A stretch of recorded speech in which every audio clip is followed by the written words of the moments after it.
lot of people like to redo their home offices, but when yours is the most famous office in the world, the Oval Office, any makeover is going to get a lot of scrutiny. Well, NBC's White House correspondent Savannah Guthrie is back this morning with the new look for President Obama's workplace. Savannah, again, good morning. Good morning to you, Ann. Well, you know, most presidents do redecorate their offices when they are inaugurated. President Obama decided to wait a little while. At first, he said he liked the way President Bush had it decorated, but now it seems it's time for a change. Good evening.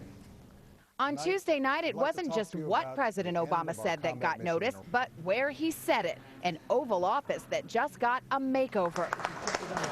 While the president and first family were away vacationing on Martha's Vineyard, workers were putting in new wallpaper, a pair of new sofas, 2 chairs reupholstered in caramel leather, new brightly colored lamps, and a coffee table. And the centerpiece of the famously oval room, a carpet featuring some of the president's favorite quotes from the likes of Abraham Lincoln, Teddy Roosevelt, and Martin Luther King. During our discussions, New presidents traditionally redecorate their offices to make them their own. We wanted you to see the new rug. It's a tradition for each president to design. President Bush had his wife Laura design his Oval Office rug, talked about it often, and wasn't the only one. I love this rug. Historians say President Obama's choices fit his personality. The fact that Obama is a president for whom words matter so much makes this rug the most personal of the changes that he's made in the White House. But mum's the word from the White House on how much the redesign cost, though officials said it was comparable to what Presidents Clinton and Bush had spent, and downplayed just how extreme a makeover this really is. Each president puts his stamp on the office. None of the modest changes that were done inside the Oval Office were done at any taxpayer expense. And the White House points out the new items were made in America. And these Oval Office redecorations were paid for by donations to the Presidential Inauguration Committee. Ann? All right, Savannah Guthrie, thank you. Margaret Russell is the editor-in-chief at Architectural Digest magazine. Margaret, good morning. Good morning. You spoke to the designer Michael Smith last night. Did he say why the president wanted to make this change? I spoke very briefly to Michael Smith when he just got off a plane. And actually, Michael's not talking about this project, and he won't. You know, he's incredibly discreet about his clients.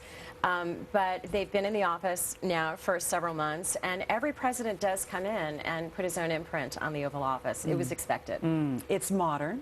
It is modern. It is very, very different. And that is perhaps one reason why there has been a little bit of scrutiny. In fact, I would say bad reviews. One actually compared, and I actually kind of hate to say this, but it kind of talking about the discussion about the scrutiny, one actually has compared it to a law office in a strip mall.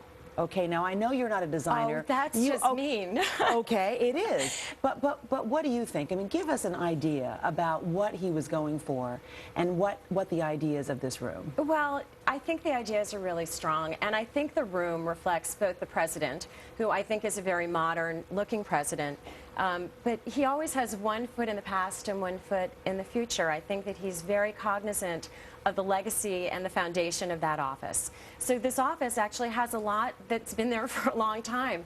You know, what we saw in the speech last night with the curtains hanging behind the president, those are the same curtains from the Bush administration. And the Resolute desk that JFK used. The Resolute desk is marvelous, and the portraits. And I think the biggest change is that extraordinary rug that was made in America and has the presidential seal and, you know, quotes from 4 presidents and Martin Luther King Jr. around the edge of it. And words mean a great deal to this president. That, I think, is my favorite thing in the room. You also like the fact that everything in the office is American-made. There's a specific point, and that's a kind of a first.